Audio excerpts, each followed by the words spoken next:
Good morning, distinguished site, reviewer, and participant. My name is Benedictus Heriswarto from Universitas Pignateli Triputra and Universitas Atmajaya Yogyakarta. Today, I will present our paper entitled Device-Centric Benchmarking of Compressed Graph Neural Network for IoT Anomaly Detection.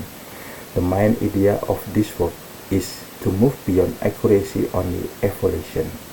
We focus on how compressed graph neural network can be evaluated from the perspective of real IoT edge development, especially under latency, memory, and energy constraints. This presentation is organized into 6 main parts. First, I will explain the motivation and research gap. Second, I will describe our proposed device-centric benchmarking framework. Third, I will introduce the dataset graph construction and compression pipeline. Fourth, I will present the experiment setup and pilot result. Fifth, I will discuss reproducibility and artifact requirement. Finally, I will close with the key finding, limitation, and future work. IoT systems are increasingly deployed in smart home, industrial environment, and critical infrastructure. This growth also increases the attack surface of connected systems. Modern IoT attacks are no longer isolated events. They involve multiple device, protocol, service, and communication patterns. Because of this, graph-based models are attractive since they can represent interactive among device, gateway, service, and flows. However, in real IoT gateways, accuracy alone is not enough. The model must also satisfy strict constraints in latency, memory usage, and energy consumption. The main research gap is that many GNN-based anomaly detection studies still focus on cloud-side accuracy. They rarely evaluate whether the model is practical for constrained edge device. Our work contributes 3 main points. First, we propose a device-centric benchmarking protocol that jointly considers macro F1, PRAUC, P5T, and P95 latency, peak memory, and energy per inference. Second, we propose a compression pipeline that combines knowledge distillation, structured learning, and quantization-aware training. Third, we clarify the reproducibility workflow, including pre-processing, graph construction, model export, runtime configuration, and profiling steps. We use 2 modern IoT security datasets, CCIoT 2023 and Edge IIoT set. These datasets are relevant because they contain large-scale IoT and IIoT attack traffic with diverse device, protocol, and attack categories. Instead of treating each flow independently, we transport traffic into time-aware multi-entity graph snapshots. In this graph, node may represent device, service, and gateways, while edge represent communication relationship. This representation allows the GNN to learn not only individual flow features, but also the interaction structure among entities over time. This slide shows the overall system architecture. The upper part represents the data and model pipeline, starting from database, pre-processing, graph construction, teacher GNN training like GNN compression and ONN export. The lower part represents the deployment and profiling target. In the current paper, the report qualitative result is a pilot benchmark on RTX 5060 Ti. The ARM SBC and NVIDIA Jetson brands are defined as target edge platform for following profiling. The key measurement output are P50 and P95 latency, peak RSS memory, and energy per inference when calibrate power trace are available. The compression pipeline starts from a high-capacity teacher GNN, such as GraphSage, G80, or GCNII. The student model, called LightGNN, is designed to be lighter by using simplified grid propagation and compact attention-based readout. The first compression stage is knowledge distillation, where the student learns from teacher logic, intermediate feature, and relational structure.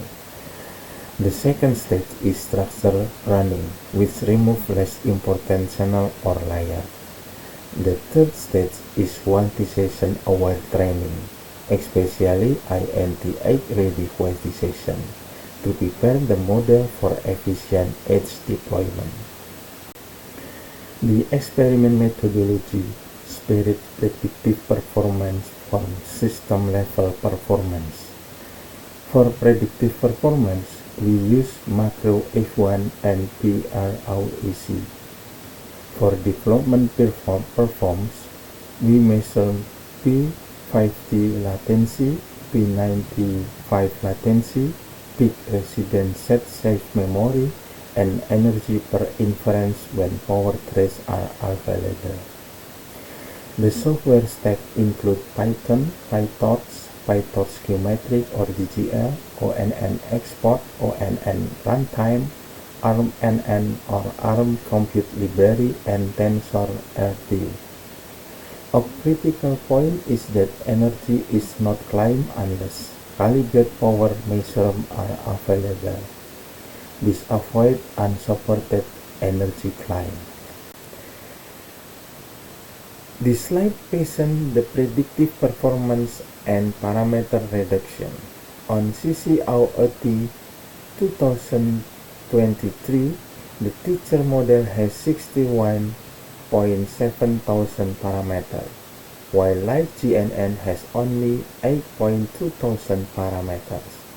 This corresponds to about 7.52 times fewer parameters or an 86.7% reduction. On each IIoT set, the teacher has 55.8 thousand parameters, while LightGNN has 5.3 thousand parameters. This corresponds to about 10.53 times fewer parameters or a 90.5% reduction. However, the macro F1 also decreased, so the KD-only model still need further tuning, pruning recovery, and QAT. This slide shows the pilot latency and memory result on RTX 5060 Ti. For CCIoT 2023, LightGNN improved P95 latency from 2491 milliseconds to 1467 milliseconds, giving about 1.7 times speed up. For each IIT set, P95 latency improved from 2992 milliseconds to 1965 milliseconds, giving about 1.52 times speed up. Fixed memory decreased only slightly from around 18.6 to 18.1 megabyte and from 18.5 to 18 megabyte. Therefore, the 3 times speed up and 4 times memory reduction are treated as target criteria, not final achievement claim. Because the title uses the term benchmarking, The evaluation must include more than one model comparison. Therefore, the paper defined as expanded comparison metric. This includes tabular IDS baseline such as random forest, XGBoost, and MLP. Full GNN baseline such as GraphSaga, GAT, and CCNII, and light GNN variants such as supervised light GNN, light GNN with CD, running, QID, and runtime variants. The purpose is to make the benchmarks extensible and fair. All models should use the same dataset split, graph construction, batch size, and profiling hardness. Reproducibility is treated as an important contribution of this work. The artifact package is not only dataset link. It should include checksum, split files, preprocessing setting, graph manifest, training script, teacher checkpoint, LightGNN checkpoint, ONNX export, Tensor RT engine, profiling script, and raw logs. The reproduction workflow consists of preprocessing the data, building graph snapshot, training the teacher, compressing LightGNN, exporting the model, and profiling the model on each device. This makes the framework repeatable and useful for future device-centric GNN benchmarking. There are several limitations in the current version. First, the available quantitative results are still pilot measurements on a workstation GPU, not final measurement on RRM, SBC, or JSON. Second, energy per inference is defined methodologically, but not reported because calibrate power trace are not yet available. Third, the current pilot focus on QD-only LightGNN, so running and QIT benefits still need to be validated experimentally. Future work will complete RRM and JSON profiling, add calibrate energy measurement, average running and QIT ablation, and extend the benchmarks to more IoT and IIoT datasets. To conclude, this paper proposes a device-centric benchmarking framework for compressed GNN in IoT anomaly detection. The key message is that edge development requires more than accuracy. A practical model must also be evaluated in terms of latency, peak memory, runtime support, and energy behavior. Our LightGNN pipeline show promising parameter reduction and pilot latency improvement, but we carefully avoid overclaiming results that still require RRM, JSON, and calibrate energy validation. Thank you very much for your attention.